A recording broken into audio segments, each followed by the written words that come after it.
Olá, meus queridos alunos. Aqui quem fala é a professora Diane Marques, professora de Ciências do Ensino Fundamental 2. E hoje vamos para a nossa segunda aula, né? Segunda aula com o nono ano. Como vocês já sabem, nós estamos trabalhando com o nosso exercício de fixação. Eu espero que todos tenham feito, que todos tenham realizado com atenção o nosso exercício. Como eu falei na última aula, esse exercício ele é de extrema importância para que a gente possa fixar o nosso conteúdo, né?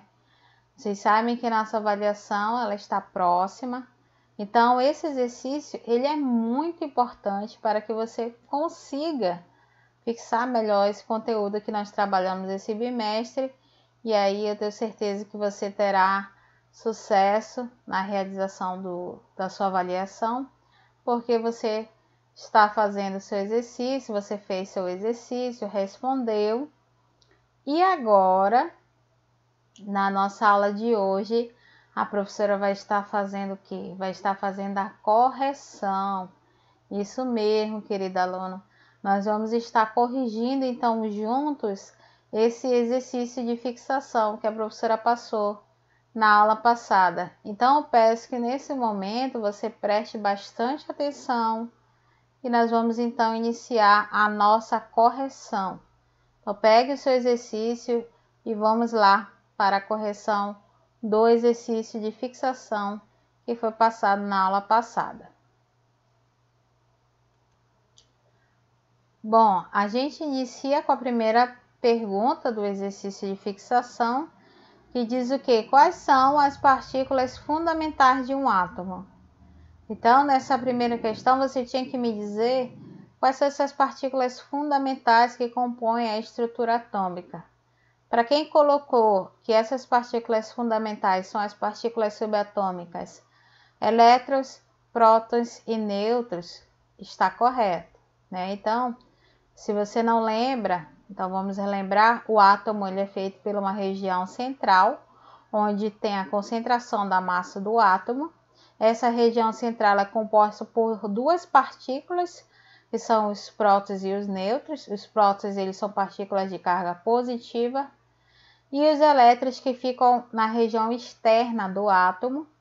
Esses elétrons ficam espalhados na eletrosfera, que é essa região externa do átomo.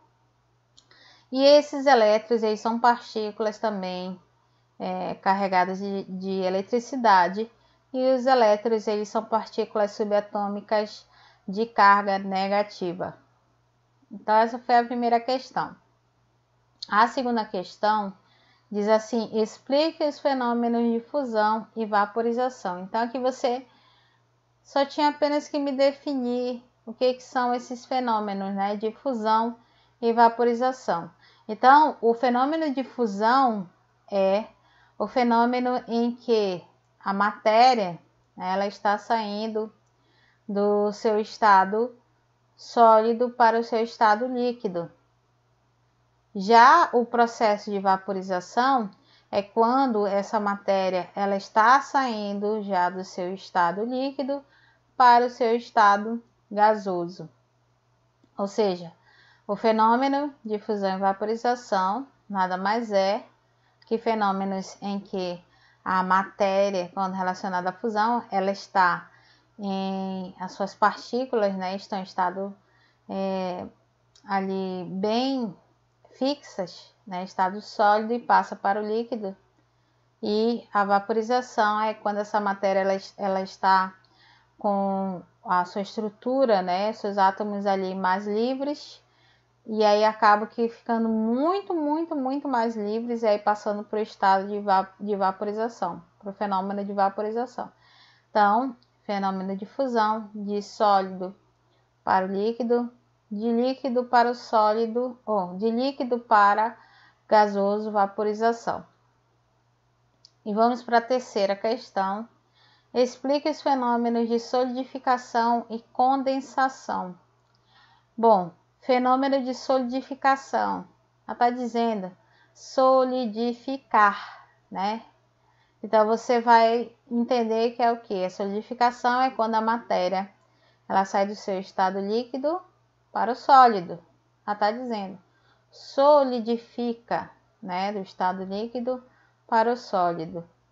E o processo, o fenômeno de condensação, é quando a água, é quando a matéria, né, ela está no seu estado gasoso e aí acaba que passando para o estado líquido, né? Então, condensação é um fenômeno que a matéria está no seu estado gasoso e ela condensa, né? Ela passa para o seu estado líquido.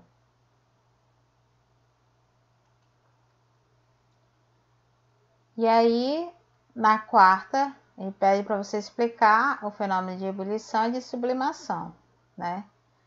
O fenômeno de ebulição nada mais é que essa passagem, né, de uma matéria que está no estado líquido para o estado de vapor, acompanhada daquela formação das bolhas, que é algo bem comum de você ver isso quando você está fervendo uma água para fazer um macarrão. Então, a água ela está aí no estado líquido e automaticamente ela começa a passar por vapor, né? Começa a ferver, passando para o estado de vapor, e aí você observa aquela formação de bolhas. Já o fenômeno de sublimação é essa mudança do estado sólido para o estado gasoso sem passar pelo estado líquido, né? Ou seja, automaticamente aquela matéria vai sair do estado sólido e vai passar direto para o gasoso. Ela não vai passar pelo estágio de fenômeno dela ficar líquida, né? Então passa diretamente do sólido para o gasoso. Esse é o processo de sublimação. Agora vamos para o processo de liquefação. Bom, o processo de liquefação é um processo bem parecido com o processo de condensação, né? A condensação é quando você tem ali, né, o vapor passando para o estado líquido. O processo de liquefação é quando você tem gás passando para o estado líquido. Então há uma diferença. Apesar de serem processos bem parecidos, né? Condensação e liquefação, a liquefação é aquele processo em que ali você tem um gás, a matéria está no estado de gás e passa para o líquido. Já na condensação é o vapor, você tem o vapor passando para líquido. Então há essa diferença aí de condensação e liquefação. Não esquecendo que liquefação é quando você tem um gás passando, né, para o estado líquido. Ok, meus queridos? A sexta questão: como se chamam as estruturas que constituem a matéria? Então, como é que se chama, né, as estruturas que compõem a matéria? Você tem que lembrar que matéria é tudo aquilo que tem massa e ocupa lugar no espaço. Então, quais são essas estruturas, né, que constituem a matéria? E aí você pode, né, descrever então que as estruturas que compõem a matéria são moléculas e átomos, né? Então você sabe que você tem na composição da matéria átomos, e esses átomos eles podem se juntar uns aos outros para formar moléculas. Então a matéria ela é constituída disso, de átomos e de moléculas. Na questão 7 ele diz assim: a frase "na natureza nada se cria, nada se perde, tudo se transforma" está relacionada às ideias de que pesquisador? Bom, quem foi o pesquisador que teve essa frase, né, relacionada às ideias dele? Bom, para quem disse que foi um pesquisador e químico de origem francesa, chamado de Antoine Lavoisier, que viveu de 1743 a 1794, acertou. Questão 8. O que é um fenômeno químico? A questão diz então para você definir o que é esse fenômeno químico. Então, todas as vezes que você tem mudanças, né? Por exemplo, você tem uma substância e aí o que aconteceu? Ocorreu um processo em que aquela substância se transformou em outra. Então, automaticamente você tem um fenômeno químico, tá? Então, quando você muda a composição de uma determinada substância, ou se você mistura aquelas substâncias e há uma geração de uma nova substância, né? Ou de uma nova transformação, ocorreu uma transformação que gerou uma nova substância química, então você já sabe que você tem um fenômeno químico. Então, todas as vezes que você vê substâncias que se misturaram, né, e que ocorreu a formação de uma nova substância química, ou seja, você já sabe que automaticamente está ocorrendo ali um fenômeno químico. Por exemplo, você pega a madeira, né? Você tem ali a madeira. A madeira, ela tem uma constituição, né? Ela tem uma substância. E aí você pega e atira fogo nela, né? Então, automaticamente, quando ela começar a queimar, né? Ela vai estar ali sofrendo uma alteração na sua composição, nas suas propriedades. E aí, automaticamente, né? Vai se transformar aquela madeira em cinzas, né? Então, já em outro tipo de composição, outro tipo de substância. Então, isso é um fenômeno químico. Questão 9. O que é um fenômeno físico? O fenômeno físico, ele já é contrário do químico. O fenômeno físico, você só vai ver alteração no estado da matéria. Você não vai ver criação de novas substâncias no fenômeno físico. Então, no fenômeno físico não há essa criação, não há essa mudança de propriedades daquela substância. Você vai ver apenas mudança no estado da matéria. Por exemplo, você tem água. A água, você pode dizer que o que ocorre na água é um fenômeno físico. Por quê? Porque você encontrando a água no estado líquido, no estado sólido ou no estado gasoso, ela não vai deixar de ser água, ela vai continuar sendo água. Então, isso é um exemplo de fenômeno físico. Vamos para a questão 10. Na questão 10, ele diz: explique a lei de Lavoisier. Bom, você já sabe, Lavoisier foi um francês, né, químico, pesquisador, que criou essa lei de Lavoisier. Por isso que a lei tem esse nome. Essa lei em que ele explicou que todas as vezes que você realiza um experimento em um sistema fechado, a quantidade de massa antes, ou seja, dos reagentes, vai ser a mesma quantidade de massa dos produtos. Ou seja, a quantidade de massa antes e depois de uma reação química permanece a mesma. E isso é a lei de Lavoisier. E aí Lavoisier viu isso naquele experimento, né? Um exemplo de experimento que eu dei durante a aula, em que você coloca um efervescente dentro de um becker e tampa ele, né, com balão. Você vai ver que a massa inicial é a mesma. Se você permanecer com aquele experimento fechado, né, por um balão, você vai ver que a massa daqueles reagentes antes do experimento era uma, e depois que acontece a reação química, a massa continua a mesma se for num sistema fechado. Agora, se você trabalha com um sistema aberto, em que você possibilita que fuja algum tipo de gás ou que fuja alguma quantidade de substância naquele experimento, automaticamente que vai ver essa diferença aí de massa. Mas Lavoisier explica na sua lei chamada de lei da conservação das massas. Ele explica o que? Se você está fazendo um experimento em um sistema fechado, automaticamente a quantidade de massa antes do experimento vai ser a mesma depois do experimento. Essa é a quantidade, essa é a lei de Lavoisier, chamada de lei da conservação da massa, né? De uma determinada reação que esteja acontecendo.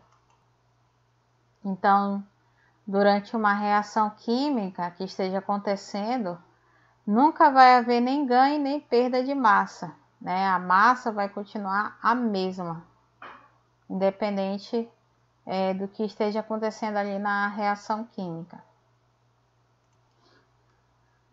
E na questão 11, você tem aí eu peço para você explicar a lei de Proust, né? A lei de Proust, ela foi criada também por um químico francês chamado de Joseph Proust, que viveu de 1754 a 1826, em que nessa lei que foi criada por Proust, ele também fez experimentos, né, químicos, e aí ele deduziu que numa reação química, a proporção em massas de substâncias que reagem e que são produzidas, elas são fixas, né? Elas são constantes e elas são invariáveis, ou seja, elas não vão mudar. Independente da sua origem, do modo como é preparado ali aquele experimento, as proporções das massas daquelas substâncias não vai diferenciar, vai ser fixa, né? Então essa é a lei de Proust, também conhecida como proporções entre as massas. Agora vamos para a questão 12. Explique os 3 tipos de processos de vaporização. Bom, o processo de vaporização ele é dividido em 3, né? Como a questão já nos diz. Que são elas: a evaporação, a ebulição e a calefação. A evaporação ela se caracteriza pela passagem da água do estado líquido para o gasoso de forma muito lenta, né? Ou seja, ocorre a nível de temperatura ambiente.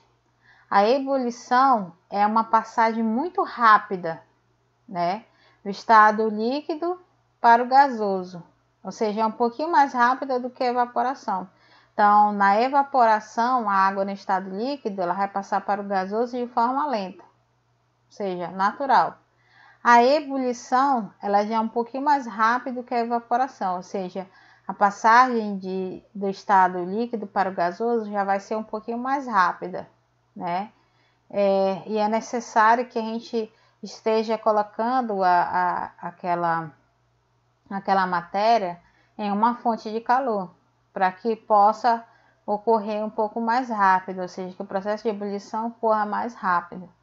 E aí o processo de vaporização também, ele pode ser do tipo calefação. O que é o processo de vaporização do tipo de calefação?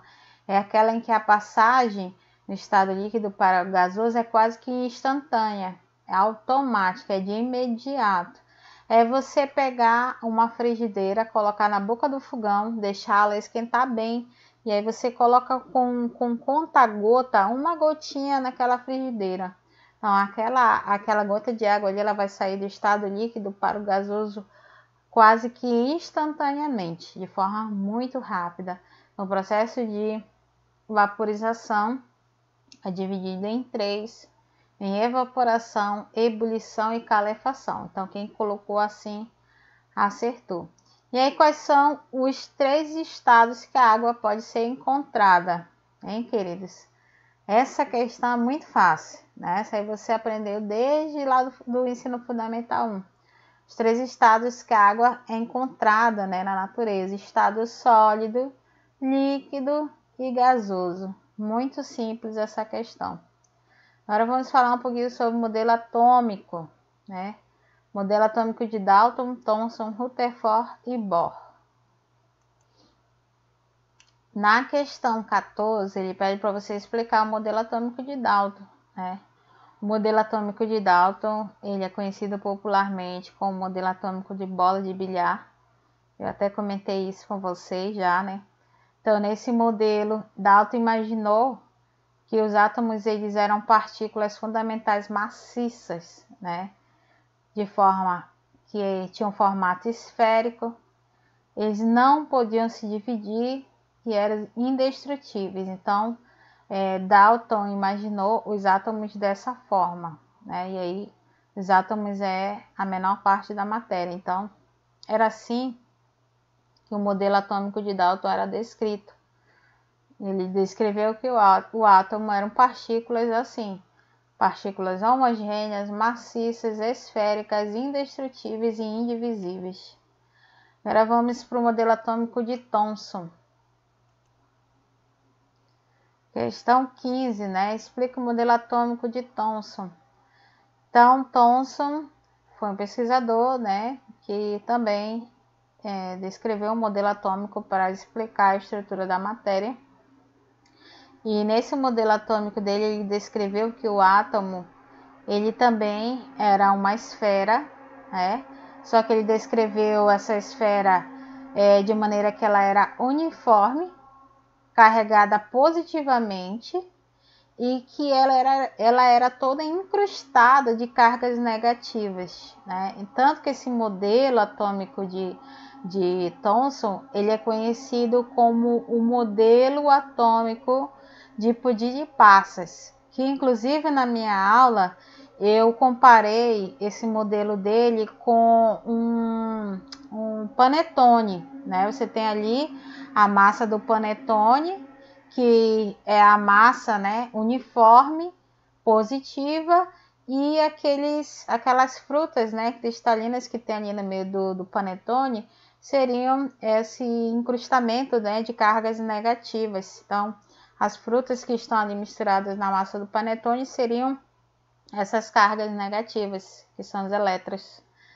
E esse foi o modelo atômico de Thomson, conhecido como modelo atômico de Pudim de Passas. Esse é o nome popular desse modelo atômico, em que Thomson, né, descreveu os átomos como uma esfera uniforme carregada positivamente e incrustada com cargas negativas.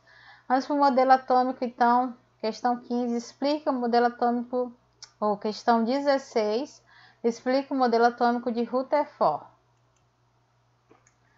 Bom, o modelo atômico de Rutherford era descrito como? Então, Rutherford descreveu que o átomo ele era constituído por uma parte central, né, pequena e maciça, na qual estava concentrada toda a carga positiva, né, que posteriormente essa carga positiva ela foi denominada de próton, ou seja, na região do núcleo ele descreveu que na região do núcleo tinha toda a massa, praticamente toda a massa do átomo, que era chamada de núcleo, essa região central, ele chamou, né, essa região central de núcleo, e os elétrons estariam nesse grande espaço vazio denominado de eletrosfera. Então foi assim que Rutherford descreveu o seu modelo atômico, e foi assim que ele descreveu a estrutura atômica, né? Então, o átomo ele tinha uma região central,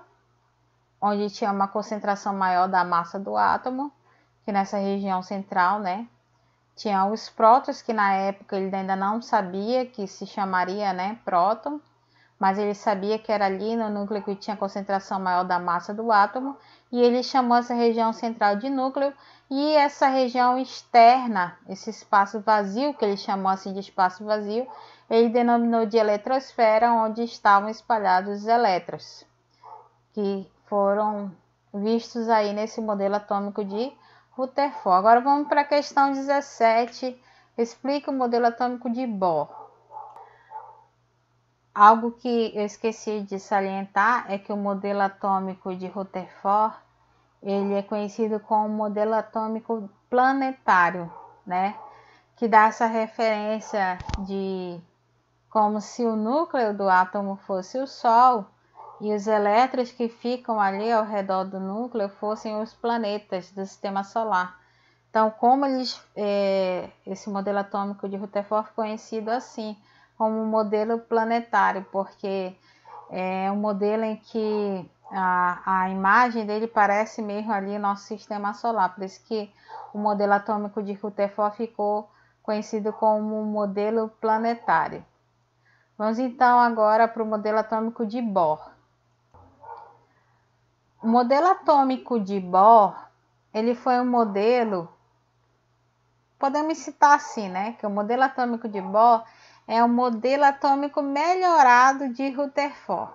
Então, Bohr foi um pesquisador que pegou o modelo atômico de Rutherford e melhorou esse modelo atômico, né? Ele pegou essa base do modelo de Rutherford e melhorou. Bohr descreveu nessa melhoria do modelo atômico de Rutherford, ele descreveu o que em sua proposta, né? Ele descreveu que um átomo, né? O seu elétron gira em torno do núcleo, realmente, como descreveu Rutherford. Só que ele diz que esses elétrons giravam ao redor do núcleo em órbitas circulares, que correspondiam a níveis de energias bem definidos, que ele chamou de camadas eletrônicas ou de níveis eletrônicos, ou de níveis de energia. Então, Bohr melhorou esse modelo planetário de Rutherford, né? Ele já descreveu que não existia um espaço vazio, mas sim órbitas, né? Que ele chamou de camadas eletrônicas ou níveis de energia, e que cada camada dessa ela possuía um nível de energia definido, né? Que ali cada camada dessa possuía uma quantidade de elétrons e que ela tinha uma quantidade específica de energia nela. Então, esse foi o relato do modelo atômico de Bohr. Questão 18, o que é radioatividade? Então, radioatividade nada mais é que a capacidade que alguns elementos químicos tendem a emitir radiações. Muito simples, né? Questão 19, defina a fluorescência. Então, fluorescência também nada mais é que a emissão de radiação. E essa fluorescência, ela pode ser, ou seja, essa visibilidade de radiação, ela pode ser visível ou não. E questão 20, explique a teoria atomista.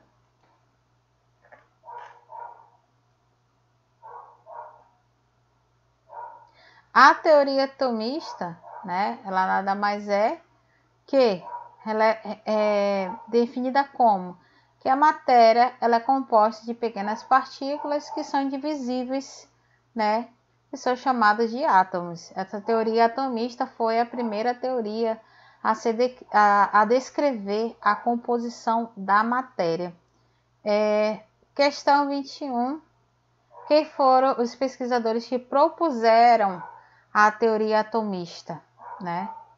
Esses pesquisadores que propuseram pela primeira vez a teoria atomista foram dois gregos chamados de Leucipo e Demócrito. E, segundo Aristóteles, como a matéria era formada.